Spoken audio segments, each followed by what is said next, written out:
Hello प्यारे बच्चों, नमस्कार। कैसे हैं आप लोग? उम्मीद करते हैं कि बहुत अच्छे से होंगे और अपने पढ़ाई को एकदम अच्छे तरीके से कर रहे होंगे। आज का क्लास बाबू हम लोग का जो ब्रह्मास्त्र बैच का जो सीरीज चल रहा है उसका क्लास नंबर दूसरा है। और इस दूसरा क्लास में हम लोग बाबू ऑब्जेक्टिव टाइप और सब्जेक्टिव यानी कि ऑब्जेक्टिव और सब्जेक्टिव यानी कि दोनों का हम लोग स्पेशल क्वेश्चन का तैयारी कर रहे हैं, जो कि हम लोग को ब्रह्मास्त्र बैच का क्लास नंबर 2 है कि नहीं।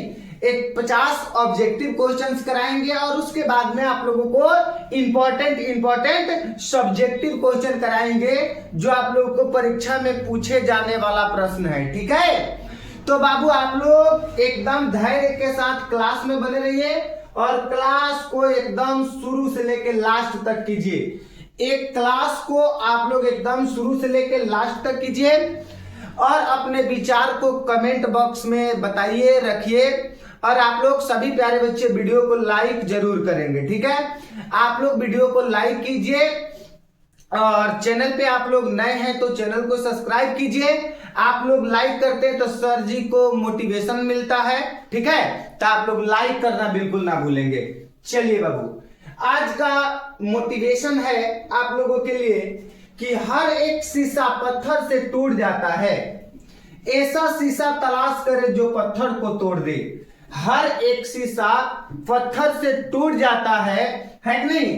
ऐसा शीशा तलाश करे जो पत्थर को तोड़ दे।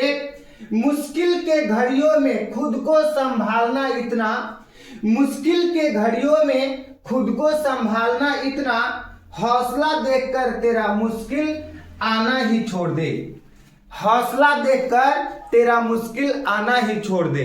ठीक है ना? वो हम लोगों के अपने मुश्किल के घड़ी में अपने आप को खुद को इतना संभालना है, इतना स्ट्रांग करना है कि हौसला को देखकर मुश्किल आना ही छोड़ दे, है कि नहीं? मुश्किल सोचे कि हम इसके पास में जाएंगे तो ये हारने वाला नहीं है। जब ये ठान लिया है, जब ये बोल दिया है कि हम करेंगे तो करेंगे, चाहे कितना भी मुश्किल क्यों ना आए, ये हारने वाला नहीं है, तो मुश्किल ही आना छोड़ देगी। ठीक है बाबू, चलिए आगे बढ़ते हैं। देखिएगा, सबसे पहला नंबर प्रश्न आप लोगों के बोर्ड स्क्रीन पर है कि नहीं? कह रहा है कि किलोवाट घंटा मात्रक है। बता दीजिए बाबू, किलोवाट घंटा किसका मात्रक है? तो किलोवाट घंटा विद्युत ऊर्जा का मात्रक है। किलोवाट घंटा किसका मात्रक है बाबू? तो विद्युत ऊर्जा का मात्रक है। ऑप्शन नंबर सी हो जाएगा। आप लोग एकदम अच्छे तरीका से याद रखिएगा। ठीक है, चलिए आगे बताइएगा बाबू। कह रहा है कि जिस वस्तु से प्रकाश निकलता है उसे कहा जाता है। मान लीजिए कि कोई वस्तु है, अगर इस वस्तु से अगर प्रकाश निकल रहा है, इस वस्तु से अगर प्रकाश निकल रहा है तो इस वस्तु को हम लोग क्या कहेंगे? जिस वस्तु से प्रकाश निकल रहा है उस वस्तु को हम लोग क्या कहते हैं? तो बाबू प्रकाश स्रोत कहते हैं। आप लोग याद रखिएगा, काफी ज्यादा इंपॉर्टेंट ऑब्जेक्टिव क्वेश्चन आप लोगों को हम करा रहे हैं, तो आप लोग एक एक प्रश्न को अच्छे तरीका से याद रखिएगा। जिस वस्तु से प्रकाश निकलता है उस वस्तु को हम लोग प्रकाश का स्रोत कहते हैं बाबू, आप लोग याद रखिएगा। ठीक है, चलिए उसके बाद आगे कह रहा है कि विद्युत चुंबकीय प्रेरण की खोज किसने की थी? विद्युत चुंबकीय प्रेरण की खोज किसने की थी? तो विद्युत चुंबकीय प्रेरण की खोज फैराडे ने की थी। किसने की थी बाबू? फैराडे ने की थी। काफी ज्यादा इंपॉर्टेंट क्वेश्चन। विद्युत चुंबकीय की खोज यानी विद्युत चुंबकीय प्रेरण की खोज, विद्युत चुंबकीय प्रेरण की खोज किसने की थी? तो आप लोग याद रखिएगा, विद्युत चुंबकीय प्रेरण की खोज फैराडे ने की थी। किसने की थी बाबू? फैराडे ने की थी, बिल्कुल। आगे बताइएगा बाबू, देखिए ध्यानपूर्वक से। शुक्राणुओं का मोचन कहाँ होता है? शुक्राणुओं का मोचन कहाँ पे होता है? तो शुक्राणुओं का मोचन शुक्रवाहिका में होता है। शुक्राणुओं का मोचन कहाँ पे होता है बाबू? शुक्राणुओं का मोचन शुक्रवाहिका में होता है। आप लोग अच्छे तरीका से याद रखिएगा। बिल्कुल। देखिए बाबू, प्रश्न क्या कह रहा है?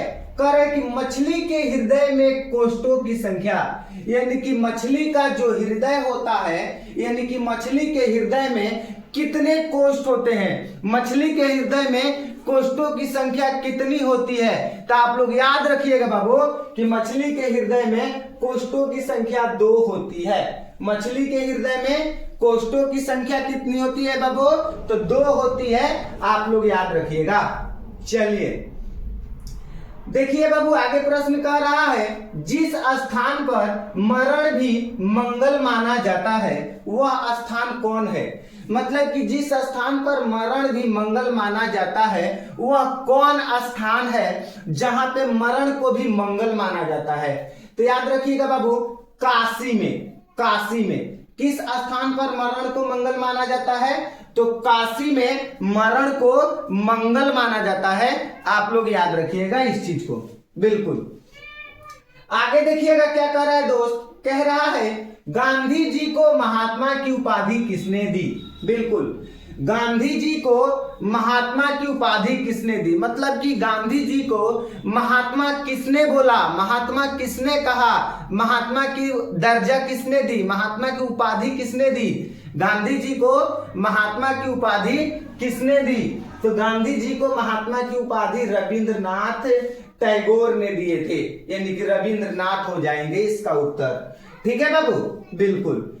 चलिए आगे बताइएगा बाबू, कह रहा है मछली कहानी के लेखक कौन है? बताइए कि मछली कहानी के लेखक कौन है?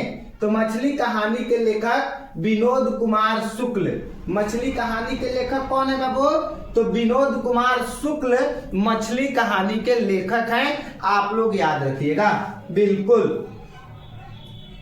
आगे बताइएगा बाबू ध्यान पूर्वक से, गांधी जी दक्षिण अफ्रीका से कब भारत लौट आए? बताइए, गांधी जी दक्षिण अफ्रीका से भारत कब लौट कर आए थे? गांधी जी दक्षिण अफ्रीका से भारत कब लौट करके आए थे? तो याद रखिएगा बाबू, वर्ष 1915 ईस्वी में दक्षिण अफ्रीका से भारत लौट करके गांधी जी आए थे। कब आए थे बाबू? 1915 ईस्वी में गांधी जी दक्षिण अफ्रीका से लौट करके भारत आए थे। आप लोग याद रखिएगा। बिल्कुल। आगे बताएंगे दोस्त ध्यान पूर्वक से, 20 के दांत कहानी में मोटर कार किसकी थी? 20 के दांत जो कहानी है, इस कहानी में जो मोटर कार थी वो मोटर कार किसकी थी? 20 के दांत कहानी में मोटर कार किसकी थी बाबू? तो आप लोग याद रखिएगा, सेन साहब की थी। 20 के दांत कहानी में मोटर कार किसकी थी? तो सेन साहब की थी। आप लोग याद रखेंगे। बिल्कुल। आगे बताएंगे बाबू ध्यान पूर्वक से आप लोग बताइएगा। देखिएगा, 20 के दांत कहानी में मदन किसका बेटा है कि नहीं? 20 के दांत कहानी में मदन जो है गिरधर का बेटा है। 20 के दांत कहानी में मदन किसका बेटा है? तो गिरधर का बेटा है। किसका बेटा है बाबू? तो गिरधर का बेटा है। आप लोग याद रखिएगा। बिल्कुल। चलिए आगे बताइएगा, ध्यान पूर्वक से बताएंगे, जीत जीत में निरखत हूं पाठ के लेखक कौन है? तो बिरजू महाराज। कौन है? तो बिरजू महाराज हैं। जीत जीत में निरखत हूं पाठ के लेखक कौन है? तो जीत जीत में निरखत हूं पाठ के लेखक बिरजू महाराज जी हैं। आप लोग याद रखिएगा। चलिए आगे बताएंगे बाबू ध्यान पूर्वक से, कह रहा है भारत सौभाग्य किसका प्रसिद्ध नाटक है? भारत सौभाग्य किसका प्रसिद्ध नाटक है? काफी ज्यादा इंपॉर्टेंट है। भारत सौभाग्य प्रेमघन का प्रसिद्ध नाटक है। किसका प्रसिद्ध नाटक है बाबू? तो प्रेमघन का प्रसिद्ध नाटक है। चलिए, लेखक अमरकांत ने हाई स्कूल की शिक्षा कहां से प्राप्त की? लेखक अमरकांत ने हाई स्कूल की शिक्षा कहां से प्राप्त की थी? तो आप लोग याद रखिएगा बाबू, लेखक अमरकांत हाई स्कूल की शिक्षा बलिया से प्राप्त किए थे। लेखक अमरकांत हाई स्कूल की शिक्षा बलिया से प्राप्त किए थे। आप लोग याद रखिएगा। चलिए आगे बताइएगा बाबू, कह रहे भारत माता कहाँ निवास करती है? भारत माता कहाँ निवास करती है? भारत माता कहाँ पे निवास करती है? तो भारत माता गांव में निवास करती है। भारत माता कहाँ पे निवास करती है बाबू? तो गांव में निवास करती है, आप लोग याद रखेंगे। चुंबकीय फ्लक्स का SI मात्रक, चुंबकीय फ्लक्स का SI मात्रक बिल्कुल क्या हो जाएगा? तो वेबर हो जाएगा। चुंबकीय फ्लक्स का SI मात्रक क्या हो जाएगा? वेबर हो जाएगा। चलिए आगे बताइएगा बाबू, ध्यान से कह रहा है आवेश का मात्रक कूलॉम होता है। आवेश का मात्रक क्या होता है? तो कूलॉम होता है, आप लोग याद रखिएगा, ठीक है। चलिए 18 नंबर क्वेश्चन, मनुष्य में वृक्क संबंधित है। मतलब कि मनुष्य में वृक्क जो है क्या चीज से संबंधित है? मनुष्य में वृक्क क्या चीज से संबंधित है? तो मनुष्य में वृक्क उत्सर्जन से संबंधित है। मनुष्य में वृक्क क्या चीज से संबंधित है? तो मनुष्य में वृक्क उत्सर्जन से संबंधित है, आप लोग याद रखिएगा, ठीक है। चलिए आगे बढ़ने का प्रयास करेंगे। कह रहा है फूलों का नर प्रजनन अंग होता है। जो फूल होते हैं उस फूल में नर प्रजनन अंग को हम लोग क्या कहते हैं? तो फूलों में नर प्रजनन अंग को पुंकेसर कहा जाता है। फूलों में नर प्रजनन अंग को क्या कहा जाता है? तो पुंकेसर कहा जाता है, आप लोग याद रखिएगा। परागकोश में होता है, बिल्कुल 20 नंबर बता दीजिए। जो परागकोश होते हैं, फूल में जो परागकोश होते हैं, उस परागकोश में क्या होते हैं? तो उस परागकोश में परागण होता है। क्या होता है? परागण होता है कि नहीं? आप लोग याद रखिएगा, परागकण क्या होता है?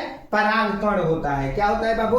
परागकण होता है, ठीक है, आप लोग याद रखिएगा, बिल्कुल। चलिए आगे बताइएगा।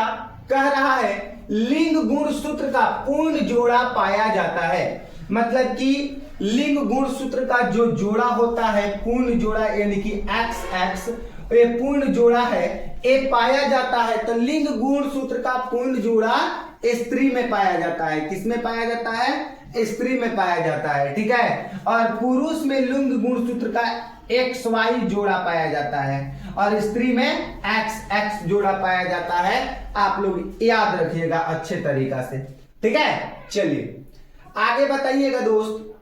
कह रहा है पुष्प का कौन सा भाग फल बनाता है? मतलब कि पुष्प का वह कौन ऐसा भाग है जो फल बनाता है? पुष्प का कौन ऐसा भाग है जो फल बनाता है? तो अंडाशय। कौन बनाता है? अंडाशय, आप लोग याद रखिएगा, अंडाशय, ठीक है। चलिए आगे बढ़ने का प्रयास करेंगे, ध्यान से देखिएगा।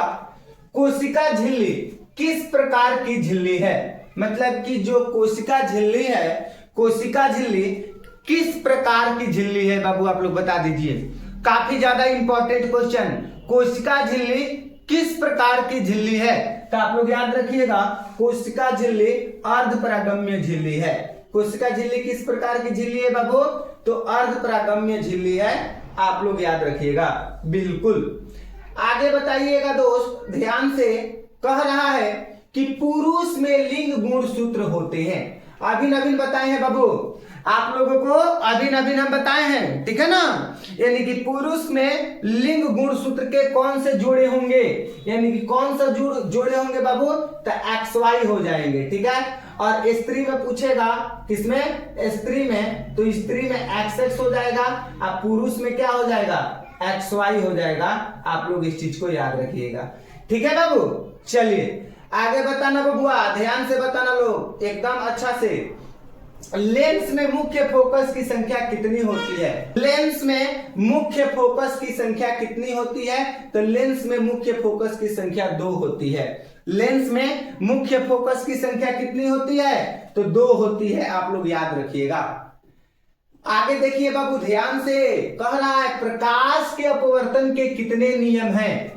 प्रकाश के अपवर्तन के कितने नियम हैं? फटाफट से कमेंट करके बताइएगा कि प्रकाश के अपवर्तन के 2 नियम हैं। क्या है? प्रकाश के अपवर्तन के कितने नियम हैं? 2 नियम है कि नहीं? आगे बताइएगा बाबू ध्यान से। कह रहा है दोस्त कि हाइड्रीला हाइड्रीला क्या कह रहा है? कह रहा है कि हाइड्रीला पाया जाता है। हाइड्रीला किस में पाया जाता है? तो हाइड्रीला जल में पाया जाता है। हाइड्रीला किस में पाया जाता है? तो जल में पाया जाता है। आप लोग याद रखिएगा। चलिए, वृक्क सहायता प्रदान करता है। वृक्क जो है वो सहायता प्रदान करता है। वृक्क किस चीज में सहायता प्रदान करता है बाबू? वृक्क जो है किस चीज में सहायता प्रदान करता है? तो वृक्क आपका श्वसन में सहायता प्रदान करता है कि जनन में, कि उत्सर्जन में, कि पाचन में? तो उत्सर्जन में सहायता प्रदान करता है। वृक्क किस में सहायता प्रदान करता है? तो उत्सर्जन में सहायता प्रदान करता है। आप लोग याद रखिएगा, ठीक है। चलिए, उसके बाद में बता दीजिए प्रकाश क्या है? प्रकाश जो है क्या है? तो प्रकाश आंखों को प्रभावित करने वाली ऊर्जा है। प्रकाश जो है वो आंखों को प्रभावित करने वाली ऊर्जा है। प्रकाश क्या है बाबू? प्रकाश आंखों को प्रभावित करने वाली ऊर्जा है। आप लोग अच्छे तरीका से याद रखिएगा। नेक्स्ट बताएंगे दोस्त, ध्यान से। कह रहा है चुंबकीय क्षेत्र की तीव्रता का SI मात्रक है। चुंबकीय क्षेत्र की तीव्रता का SI मात्रक है। बता दो बबुआ, चुंबकीय क्षेत्र की तीव्रता का SI मात्रक क्या होता है? फटाफट से बताएंगे। तो चुंबकीय क्षेत्र की तीव्रता का SI मात्रक टेस्ला होता है। क्या होता है? टेस्ला होता है। आप लोग याद रखेंगे, बिल्कुल। आगे बताइएगा बाबू, ध्यान से देखिएगा। कह रहा है कि दर्पण की चौड़ाई को कहा जाता है। दर्पण की चौड़ाई को हम लोग क्या कहते हैं? दर्पण की चौड़ाई को हम लोग क्या कहते हैं बाबू? तो दर्पण की चौड़ाई को हम लोग द्वारक कहते हैं। क्या कहते हैं? द्वारक कहते हैं। दर्पण की चौड़ाई को हम लोग द्वारक कहते हैं बाबू। आप लोग एकदम अच्छे तरीका से याद कर लीजिएगा, ठीक है। चलिए आगे बताइएगा ध्यान से, क्या कह रहा है? कह रहा है पीत रस कहां से स्रावित होता है? बिल्कुल बता दीजिए, पीत रस जो होता है वो पीत रस कहां से स्रावित होता है? तो आप लोग याद रखेंगे दोस्त, पीत रस यकृत से स्रावित होता है। पीत रस किससे स्रावित होता है बाबू?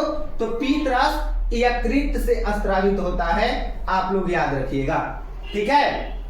चलिए आगे बताइएगा, निम्न में से कौन एक उभयलिंगी जंतु है? मतलब कि इनमें से कौन एक उभयलिंगी जंतु है, यानी कि इनमें से वह कौन ऐसा जंतु है जिसमें नर का सेक्स ऑर्गन और मादा का सेक्स ऑर्गन, यानी कि नर रिप्रोडक्टिव सिस्टम और फीमेल रिप्रोडक्टिव सिस्टम दोनों एक ही में पाए जाते हैं। बताइए कौन हो जाएगा?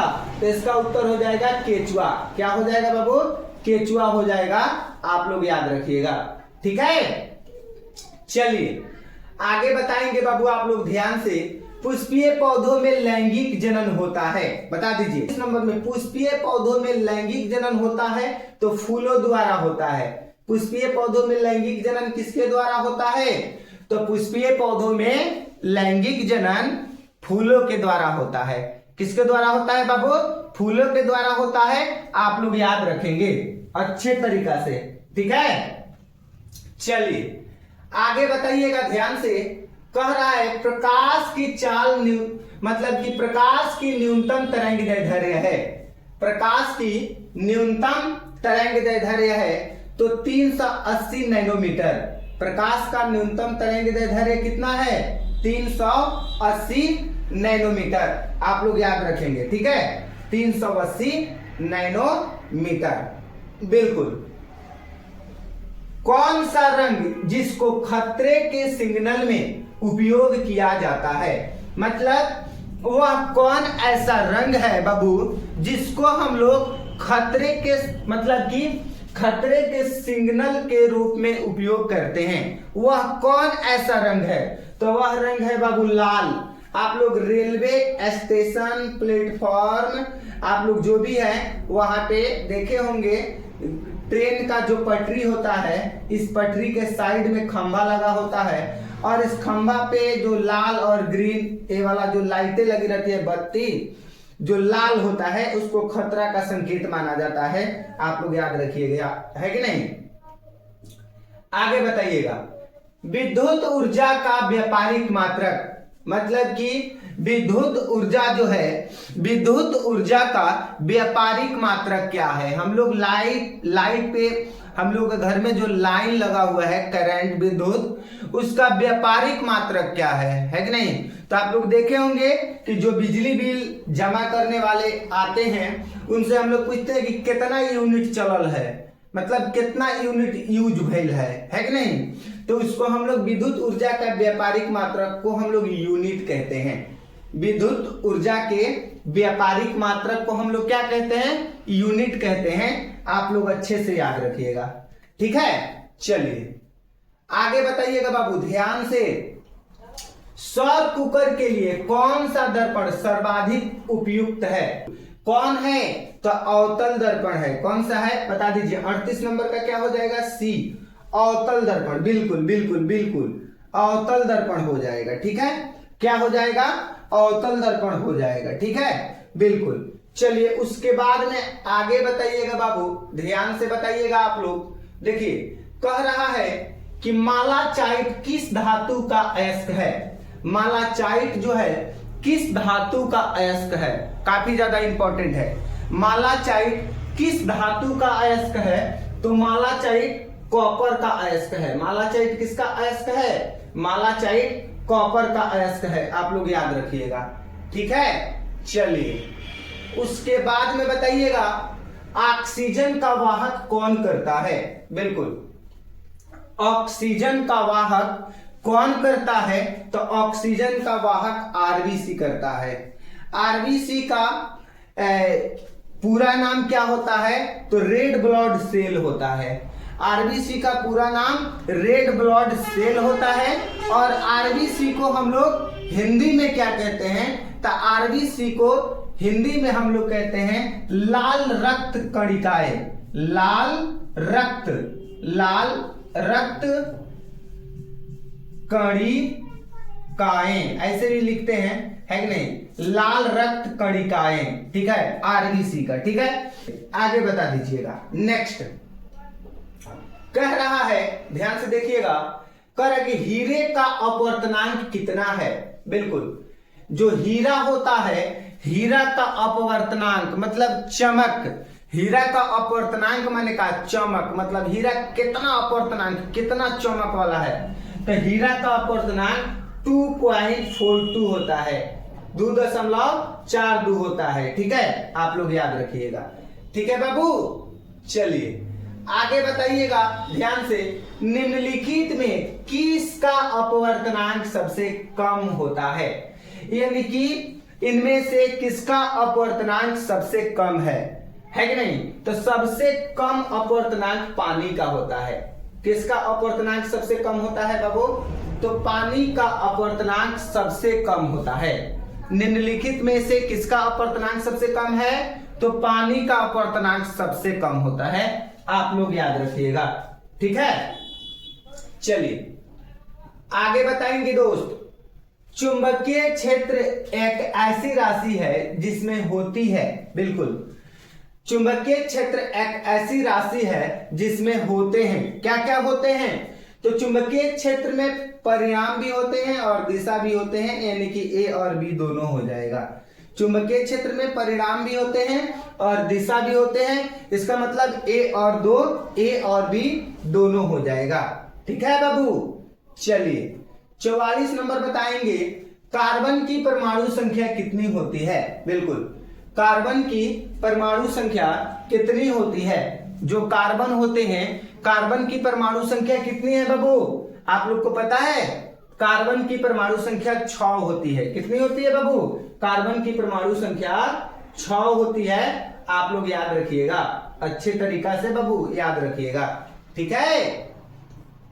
आगे बताएंगे दोस्त, आनुवांशिकता के सिद्धांत किसने प्रतिपादित किया। बिल्कुल, आनुवांशिकता के सिद्धांत को किसने प्रतिपादित किया था, यानी कि आनुवांशिकता के सिद्धांत किसने दिया था, तो आप लोग को पता है आनुवांशिकता के सिद्धांत मेंडल ने दिए थे। मेंडल का पूरा नाम क्या था, तो मेंडल का पूरा नाम था ग्रेगर जॉन मेंडल। है कि नहीं, ग्रेगर जॉन मेंडल, यानी कि मेंडल का पूरा नाम था ग्रेगर जॉन मेंडल। आनुवांशिकता का सिद्धांत किसने प्रतिपादित किया था? तो मेंडल ने किया था, आप लोग याद रखिएगा। ठीक है, चलिए उसके बदले में हम आगे बढ़ने का प्रयास करेंगे। ध्यान से, निषेचन क्रिया के पश्चात युग्मनज में क्या बनता है? निषेचन क्रिया के पश्चात युग्मनज में क्या बनता है? तो निषेचन क्रिया के पश्चात युग्मनज में भ्रूण बनता है। निषेचन क्रिया के पश्चात युग्मनज में क्या बनता है बाबू? भ्रूण बनता है। आप लोग अच्छे तरीका से याद कर लीजिएगा। आगे देखेंगे, पृथ्वी पर ऊर्जा का मुख्य स्रोत है। बिल्कुल, पृथ्वी पर ऊर्जा का मुख्य स्रोत है, सबसे महत्वपूर्ण स्रोत पृथ्वी पर ऊर्जा का क्या चीज का है दोस्त? क्या कोयला का है, क्या लकड़ी का है, क्या पानी का है, कि क्या सूर्य का है? ठीक है, तो आप लोग याद रखिएगा, पृथ्वी पर ऊर्जा का मुख्य स्रोत सूर्य का है। किसका है? पृथ्वी पर ऊर्जा का मुख्य स्रोत सूर्य का है। आप लोग याद रखेंगे, बिल्कुल। चलिए आगे देखिएगा, डेंगू उत्पन्न करने वाले मच्छर किस तरह के जल में उत्पन्न होते हैं? मतलब कि जो मच्छर डेंगू उत्पन्न करते हैं, जो मच्छर डेंगू उत्पन्न करते हैं, वे मच्छर किस तरह के जल में पाया जाता है? किस तरह के जल में उत्पन्न होते हैं बताइए? तो साफ जल में उत्पन्न होते हैं। किस प्रकार के जल में उत्पन्न होते हैं बाबू? तो डेंगू उत्पन्न करने वाले मच्छर साफ जल में उत्पन्न होते हैं। आप लोग याद रखिएगा, कैसा जल में उत्पन्न होते हैं? तो साफ जल में उत्पन्न होते हैं। बिल्कुल, स्वपोषी पोषण के लिए आवश्यक है। बिल्कुल, स्वपोषी पोषण के लिए आवश्यक है। आप लोग फटाफट से एक बार कमेंट करके बताइए, स्वपोषी पोषण के लिए आवश्यक है तो क्या है? कार्बन डाइऑक्साइड स्वपोषी पोषण के लिए आवश्यक है, जल भी आवश्यक है, ठीक है, क्लोरोफिल भी आवश्यक है, ठीक है, सूर्य का प्रकाश भी आवश्यक है। यानी कि उपरोक्त सभी, इनमें से सभी हो जाएगा। इनमें से क्या हो जाएगा? इनमें से सभी हो जाएगा। यानी कि इनमें से सभी प्रकाश स्वपोषी पोषण के लिए आवश्यक है। ठीक है बाबू, चलिए आगे बढ़ने का प्रयास करेंगे। देखिएगा, कह रहा है विद्युत जनित्र का सिद्धांत आधारित है। बिल्कुल, विद्युत जनित्र का जो सिद्धांत है, वो विद्युत जनित्र का सिद्धांत किस चीज पर आधारित है? किस पे आधारित है बाबू? विद्युत जनित्र का जो सिद्धांत है, वो सिद्धांत किस चीज पे आधारित है? तो आप लोग याद रखिएगा, विद्युत जनित्र का सिद्धांत है ना, विद्युत चुंबकीय प्रेरण पर आधारित है। विद्युत जनित्र का सिद्धांत विद्युत चुंबकीय प्रेरण पर आधारित है। किस पे आधारित है? विद्युत चुंबकीय प्रेरण पर आधारित है। आप लोग याद रखिएगा, विद्युत चुंबकीय प्रेरण पर आधारित है।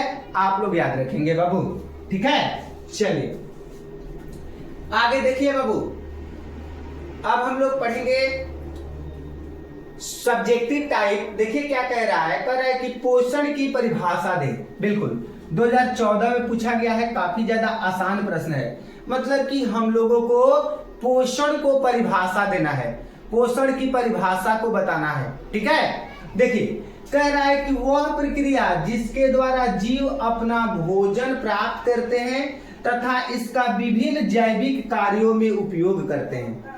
मतलब कि वह प्रक्रिया जिसके द्वारा जीव अपना भोजन ग्रहण करते हैं, प्राप्त करते हैं तथा इसका विभिन्न उपयोग जैविक कार्यों में करते हैं, उसे हम लोग पोषण कहते हैं।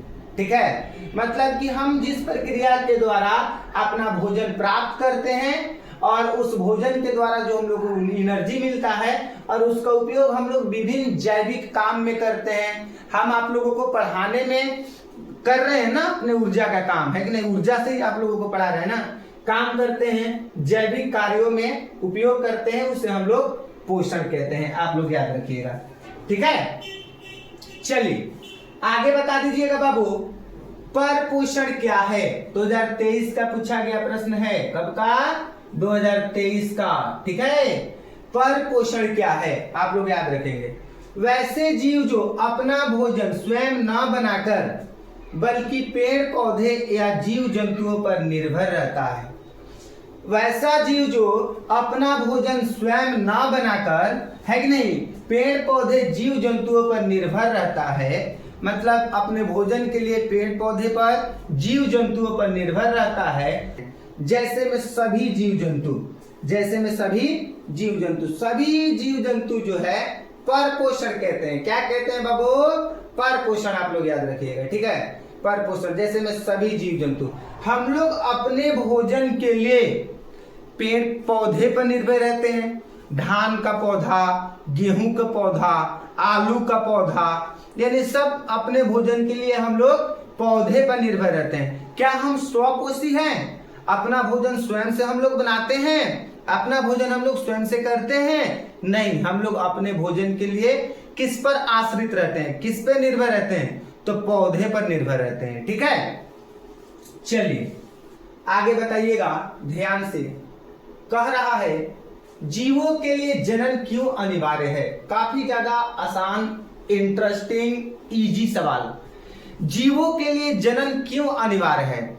मतलब कि कोई भी जीव है, उस जीव को, मतलब उस जीव के लिए जनन क्यों अनिवार्य है? मतलब उसको जन्म देना उस जीव को क्यों जरूरी है? वो जीव क्यों जन्म दे? जीवों के लिए जनन क्यों अनिवार्य है? इस चीज को समझिए। जीवों के लिए जनन इसलिए अनिवार्य है क्योंकि जनन की सहायता से जीव अपने अस्तित्व को कायम रखते हैं। अपने अस्तित्व को क्या रखते हैं? कायम रखते हैं।